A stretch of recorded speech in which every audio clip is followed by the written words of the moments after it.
Hi കൂട്ടുകാരെ, മിനീസ് കിച്ചണിലേക്ക് എല്ലാവർക്കും സ്വാഗതം. കണ്ടോ, അതേ കുരിശ് വെച്ച പെസകാപ്പത്തിൻ്റെ റെസിപ്പിയാണിത് കേട്ടോ. നല്ല ടേസ്റ്റ് ആയിട്ടുള്ളതും നല്ല വെറൈറ്റി ആയിട്ട് ഉഴുന്നൊക്കെ വറുത്ത് നല്ല വെറൈറ്റി ആയിട്ട് ഉണ്ടാക്കിയിരിക്കുന്ന റെസിപ്പിയാണിത് കേട്ടോ. ഒരെണ്ണം കുരിശ് വെച്ചും ഒരെണ്ണം കുരിശ് വെക്കാതെയാണ് ഞാൻ ഉണ്ടാക്കിയിരിക്കുന്നത്. അപ്പോൾ വീഡിയോയിലേക്ക് പോകുന്നതിന് മുമ്പ് വീഡിയോ കണ്ട് ഇഷ്ടപ്പെടുവാണ് ലൈക്ക് ചെയ്ത് ഷെയർ ചെയ്ത് കമൻറ്റ് ചെയ്ത് സബ്സ്ക്രൈബ് മറക്കല്ലേ. നമുക്ക് വീഡിയോയിലേക്ക് പോകാം. പെസക അപ്പത്തിൻ്റെ ആണ് ചെയ്യുന്നത്. നേരത്തെ ഞാൻ കഴിഞ്ഞ വർഷം ഒരു പെസക അപ്പത്തിൻ്റെ വീഡിയോ ഇട്ടിരുന്നു. അത് ഞാൻ ഉഴുന്ന് അരച്ചുള്ള ഒരു വീഡിയോ. ഇത് നമ്മൾ ഉഴുന്ന് വറുത്ത് പൊടിച്ചിട്ടൊക്കെ നല്ല വെറൈറ്റി ആയിട്ടൊരു റെസിപ്പിയാണിത് കേട്ടോ. ഇത് 250 ml കപ്പിന് 1 കപ്പ് പച്ചരി ഒരു 4-5 മണിക്കൂർ കഴുകി വെള്ളത്തിയിട്ട് കുതിർത്ത് വെച്ചിട്ടുണ്ട്. 1 കപ്പ് അരി നല്ലോണം ഇത് നമുക്കൊന്ന് വെള്ളം കളഞ്ഞെടുക്കാവേ. വെള്ളം എല്ലാം കളഞ്ഞ് ഒന്ന് വാലിക്ക് വെച്ചിട്ടുണ്ട്. ഇത് 1/4 കപ്പ്, 1 കപ്പ് അരിക്ക് 1/4 കപ്പ് ഉഴുന്നെടുത്തിട്ടുണ്ട്. ഇത് നീ ഒന്ന് നല്ലോണം വറുത്തെടുക്കണം. നമുക്കിത് ഉഴുന്നൊന്ന് നല്ലോണം വറുത്തെടുക്കാം കേട്ടോ. ഇത് കരിഞ്ഞു പോകാതെ നല്ല ചുമപ്പ് നിറം വരുന്നിടം വരെ നമുക്കൊന്ന് വറുത്തെടുക്കാം. എന്നിട്ട് നമ്മൾ അരി അരയ്ക്കുന്നതിൻ്റെ കൂട്ടത്തിൽ നമുക്കിത് പൊടിച്ചിട്ട് അരച്ചെടുക്കേണ്ടതാണിത്. വറുത്ത ശേഷം ആറിയെടുത്ത് ചൂടെല്ലാം പോയി കഴിഞ്ഞിട്ട് നമുക്കിത് മിക്സിയുടെ ജാറിലിട്ടൊന്ന് പൊടിച്ചെടുക്കണം. എന്നിട്ട് നമുക്ക് അരിയുടെ കൂടെ അരച്ചെടുക്കാനുള്ളതാണ്. അപ്പോൾ നമുക്ക് ഈ ഉഴുന്നൊന്ന് ആദ്യമേ ഒന്ന് വറുത്തെടുക്കട്ടെ നല്ലോണം. ഉഴുന്ന് നല്ലോണം ഞാൻ കഴുകി തോരയ്ക്ക് വെച്ച് ഉണങ്ങി എടുത്തതാണിത് കേട്ടോ. ഒന്ന് ചുമ്മാ ഒന്ന് കഴുകി എടുക്കുക, വെള്ളത്തിലിട്ട് കുടുക്കൊന്നും വേണ്ട കേട്ടോ. വറുത്തെടുക്കാവേ നമുക്ക്. ഇത് കണ്ടോ, നല്ലോണം ഇത് ചുമന്ന് വന്നിട്ടുണ്ട്. ഇത് കരിയാതെ നമ്മൾ വറുത്തെടുക്കണം കേട്ടോ. പെസഹായ്ക്ക് നമ്മൾ അപ്പം ഉണ്ടാക്കുമ്പോൾ നല്ല ശ്രദ്ധയോടെ നല്ല ഭക്തിയോടെയൊക്കെയാണ് നമ്മളിതൊക്കെ ഉണ്ടാക്കുന്നത് കേട്ടോ. അപ്പോൾ ഞാനിത് വീഡിയോയ്ക്ക് വേണ്ടി ഉണ്ടാക്കുന്നതാണ്. എന്നാലും നല്ല ഇതുപോലെ കരിഞ്ഞു പോകാതെ ചുമന്നെടുത്ത് നമുക്ക് തീ ഓഫ് ചെയ്യാവേ. ഒന്ന് ആറിയ ശേഷം ഒന്ന് പൊടിച്ചെടുക്കണം. അപ്പം എന്തേണ്ടത്, മിക്സിയുടെ ജാറിലേക്ക് ഞാൻ അരി ഇട്ടിട്ടുണ്ട്. 1 കപ്പ് അരിയാണ് ഇത് ഇട്ടിട്ടുണ്ട്. അപ്പം നമ്മുടെ ഉഴുന്ന് ഞാനത് ആറിയ ശേഷം ഇതുപോലെ ഇച്ചിരി തരിയൊക്കെ ഉണ്ടെങ്കിൽ കുഴപ്പമൊന്നുമില്ല കേട്ടോ. നമുക്കിത് അരച്ചെടുക്കേണ്ടതാണല്ലോ. അപ്പം ആദ്യമേ നമുക്ക് ഈ അരി ഒന്ന് കുറച്ച് വെള്ളം കൂടി പോകാതെ, ഞാനിപ്പോൾ 1 കപ്പ് വെള്ളം എടുത്തിട്ടുണ്ട്. എത്രയാണ് ഒഴിക്കണം? ആദ്യമേ ഇതിൻ്റെ ഒരു 1/4 ഭാഗം ഒഴിക്കുന്നുള്ളൂ കേട്ടോ. 1/4 ഭാഗം ഇതിനകത്ത് ഒഴിച്ചിട്ടുണ്ട്. മാറ്റി വെക്കുവാണെങ്കിൽ എത്രയായെന്ന് ലാസ്റ്റ് പറയാം കേട്ടത്. ഇത്രയും ഇത് നമുക്ക് നല്ലോണം ഒന്ന് അരച്ചുകൊണ്ട് വരാം. ഈ അരി അരച്ചിട്ടുണ്ട്. ഇനി ഇതിലേക്ക് തന്നെ നമുക്ക് ഉഴുന്നൊന്നിടാം, പൊടിച്ച ഉഴുന്ന്. ഇനി നമുക്ക് ഇടേണ്ടത് തേങ്ങയാണ്. തേങ്ങ ഇച്ചിരി ഏറെ ഇടുന്നത് നല്ലതാണ് കേട്ടോ ഇതിന്. അപ്പം ഞാനിപ്പോൾ തേങ്ങ ഞാൻ ഒരു 1.5 കപ്പ് തേങ്ങ ഇട്ടിട്ടുണ്ട് ഇതിലേക്ക്. 4-5 ഉള്ളി. ഈ ഉള്ളിയൊക്കെ ഇഷ്ടമില്ലാത്തൊരു ഇല്ലുണ്ട് കേട്ടോ. ഉള്ളി ഇതൊക്കെ ഇടുമ്പോഴാണ് നല്ലൊരു ടേസ്റ്റ്. 2 വെളുത്തുള്ളി, ഒരു 5 ചുമന്നുള്ളി ഇട്ടിട്ടുണ്ട്. ഇനി 1 ടീസ്പൂണ് ജീരകം കൂടി ഇടാം.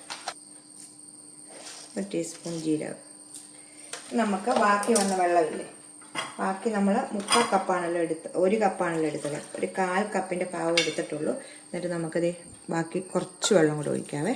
അപ്പോൾ നമുക്ക് 3/4 കപ്പ് വെള്ളത്തോളം ഞാനിപ്പോൾ ഉപയോഗിച്ചിട്ടുണ്ട്. ഒരു സ്വല്പം ഉപ്പ് കൂടി ഇടാവേ ഇതിലേക്ക്. എന്നിട്ട് നമുക്ക് നല്ലോണം അരച്ചുകൊണ്ട് വരാം. നമ്മൾ അരച്ചുകൊണ്ട് വന്നിട്ടുണ്ട്. ഇതിലേക്ക് ഒഴിക്കണ്ട. ഈ പരുവത്തിൽ വേണം അരച്ചെടുക്കാൻ. ഞാൻ 1 കപ്പ് വെള്ളം എടുത്തതിനകത്ത് 3/4 കപ്പ് വെള്ളം ഉപയോഗിച്ചിട്ടുണ്ട്. നമുക്ക് ഈ മിക്സിയുടെ ജാറൊന്ന് ശരിക്കും വടിച്ചതിലേക്ക് ഒഴിക്കും. അപ്പം എന്തെങ്കിലും ഞാൻ മൊത്തം ഒഴിച്ചിട്ടുണ്ട്. അപ്പം നല്ലോണം വന്നിട്ട് തവി കൊണ്ട് മിക്സ് ചെയ്ത ശേഷം നമുക്കൊരു 10 മിനിറ്റ് നേരം ഒന്ന് റെസ്റ്റ് ചെയ്യാൻ വെക്കണം കേട്ടോ. അപ്പോൾ ഈ പെസക അപ്പം എന്ന് പറഞ്ഞാൽ പുളിപ്പില്ലാത്ത അപ്പമാണല്ലോ. അപ്പോൾ നമുക്കിതൊന്ന് പുളിക്കുകയും ഒന്നും വേണ്ട. ഒരു 10 മിനിറ്റ് നേരം ഇതൊന്ന് ഇതാകാൻ വേണ്ടി ഒന്ന് വെക്കാം. ആവിയിലാണല്ലോ ഇത് ഒഴിച്ചെടുക്കുക. നല്ലോണം മിക്സ് ചെയ്ത ശേഷം നമുക്ക് 10 മിനിറ്റ് നേരം റെസ്റ്റ് ചെയ്യാൻ വെക്കാം. ഇപ്പോൾ 10 മിനിറ്റ് ആയിട്ടുണ്ട് കേട്ടോ. ഞാനപ്പം നമുക്ക് വെള്ളം അടുപ്പിൽ വെച്ചിട്ടുണ്ട് കേട്ടോ, നല്ലോണം ചൂടാകാൻ വേണ്ടിയേ. നമുക്കിത് ഞാനിപ്പം വലിയ പ്ലേറ്റിൻ്റെ വലിയ പ്ലേറ്റിനകത്ത് വെക്കാം. വലിയതുണ്ട്. ഞാനിപ്പം നമുക്കിത് ഇതേ പ്ലേറ്റിനകത്ത് 2 എണ്ണം ഉണ്ടാക്കാൻ പറ്റുന്നുണ്ട് കേട്ടോ. അതിനുള്ള മാവയുള്ള. അപ്പം നല്ലോണം നെയ്യോ എണ്ണയോ തൂത്ത് പ്ലേറ്റ് നമ്മൾ സാധാരണ വട്ടയപ്പം ഉണ്ടാക്കുന്ന പോലെ. അപ്പം നമുക്ക് കനം കുറച്ചാണ് ഉണ്ടാക്കുന്നത്. ഒത്തിരി കനത്തിനകത്ത് ഉണ്ടാക്കുന്നില്ല കേട്ടോ.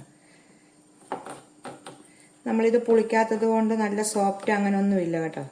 അങ്ങനൊന്നും ആകത്തില്ല. ഞാൻ കഴിഞ്ഞ വർഷവും ഒരു പെസക അപ്പത്തിൻ്റെയും പാലിൻ്റെയും റെസിപ്പി ഇട്ടിട്ടുണ്ട് കേട്ടോ. അപ്പം ഇതിപ്പം ഞാൻ ഇത്ര ഇട്ടിട്ടുണ്ട്. അപ്പം ബാക്കി മാവ് ഒരപ്പത്തിനുള്ളതുണ്ട് കേട്ടോ. അപ്പം അങ്ങനെ 2 അപ്പം നമുക്ക് ഉണ്ടാക്കാൻ പറ്റും. ഞാനിത് ഇതുപോലെ എല്ലാം ഒന്ന് ഇട്ടിട്ടുണ്ട്. അപ്പം വെള്ളം ചൂടാകാൻ വെച്ചേക്കുവാണ്. അപ്പം നമുക്ക് ഞാൻ കുരിശ് വെച്ച് നിങ്ങളെ കാണിക്കാൻ വേണ്ടിയാണ് കേട്ടോ. നമുക്ക് ഈ ഓശാനിക്ക് കിട്ടിയ ഇതാണ് കേട്ടോ, ഓലയാണ്. ഞാൻ കുരിശ് വെച്ചാണ് ഉണ്ടാക്കുന്നത് കേട്ടോ. നമ്മൾ പ്രാർത്ഥനാപൂർവം വേണം ഇതൊക്കെ ചെയ്യാൻ. നമ്മൾ പെസഹ അപ്പം ഉണ്ടാക്കുമ്പോഴത്തേക്ക് കേട്ടോ, നമ്മളിങ്ങനെ കുരിശ് വെച്ചു. എന്നിട്ട് നമുക്ക് ഇത് വെള്ളം നല്ലോണം ചൂടാവുകയാണ്. അപ്പോൾ നമുക്കിതിലേക്ക് വെച്ചിട്ട് ഇത് ഇറക്കി വെക്കാവേ. വെള്ളം നല്ലോണം ചൂടായിട്ടുണ്ട്. നമുക്കിത് വെച്ചിട്ട് ഒരു 10-20 മിനിറ്റും കൊണ്ട് ഇത് വെന്ത് കിട്ടും കേട്ടോ. ഉണ്ടോ അതുപോലെ ഇരിക്കട്ടെ. ഇത് വെന്ത ശേഷം അടുത്തതും ഇതുപോലെ നമുക്ക് ഉണ്ടാക്കിയെടുക്കാം. അപ്പം ഞാൻ തീരെ കുറയ്ക്കാതെ ഫുൾ തീയെ വെക്കാതെ മീഡിയത്തിൽ വെച്ച് ഒരു 20 മിനിറ്റും കൊണ്ട് ഇത് വെന്ത് കിട്ടും. അതെ, പെസഹ അപ്പം വെന്തിട്ടുണ്ട് നല്ലോണം കേട്ടോ. കണ്ടോ, നല്ല രീതിയിൽ കുരിശൊക്കെ ഇരിപ്പുണ്ട്, നല്ല രീതിയിലായിട്ടുണ്ട്. നമുക്കിനി ഇതെടുത്ത് പുറത്തോട്ട് വെച്ചിട്ട് അടുത്തതും കൂടെ ഉണ്ടാക്കാം. 2 അപ്പം ഉള്ളായിരുന്നു കേട്ടോ. 2 അപ്പത്തിനുള്ളതേ ഉള്ളൂ. ഞാൻ ചെറിയ രീതിയിലാണ് നിങ്ങളെ കാണിച്ചത്. രണ്ടാമത്തതും ഉണ്ടാക്കിയെടുത്തിട്ടുണ്ട് ഞാൻ. നല്ല ചൂടോടുകൂടി അത് കണ്ടോ, പാത്രത്തിലൊന്നും ഒട്ടിപ്പിടിച്ചിട്ടില്ല. ഉണ്ടോ, ഒക്കെ സിമ്പിളായിട്ട് ചെയ്യാൻ പറ്റിയ ഒരു പെസഹ. 2-3 പേരൊക്കെ ചോദിച്ചിട്ടുണ്ടായിരുന്നു കേട്ടോ, പെസഹാപ്പത്തിൻ്റെ റെസിപ്പി ഇടാവോന്ന്.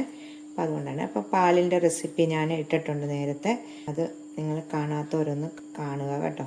നല്ല ടേസ്റ്റായിട്ടുള്ള പെട്ടെന്ന് നമുക്ക് ഉണ്ടാക്കാൻ പറ്റുന്ന ഒരു പെസഹാപ്പത്തിൻ്റെ റെസിപ്പിയാണ് കേട്ടോ. അപ്പം നിങ്ങളെ ഞാൻ മുറിച്ച് കാണിക്കാം.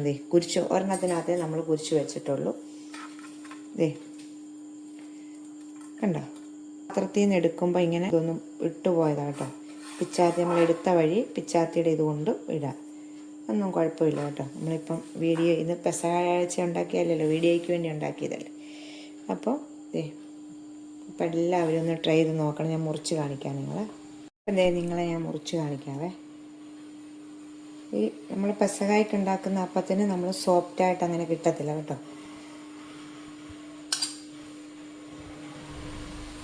കണ്ടോ, കാണുമ്പോഴേ നിങ്ങൾക്കറിയാമല്ലോ. നല്ല കനം കുറച്ച് ഒത്തിരി കട്ടിയില്ലാതെ വെക്കുമ്പോൾ നമുക്ക് കഴിക്കാനും തോന്നും. നല്ല ഇതായിട്ട് കണ്ടോ. അടുത്തൊരു വീഡിയോ കാണാം. ടാറ്റാ.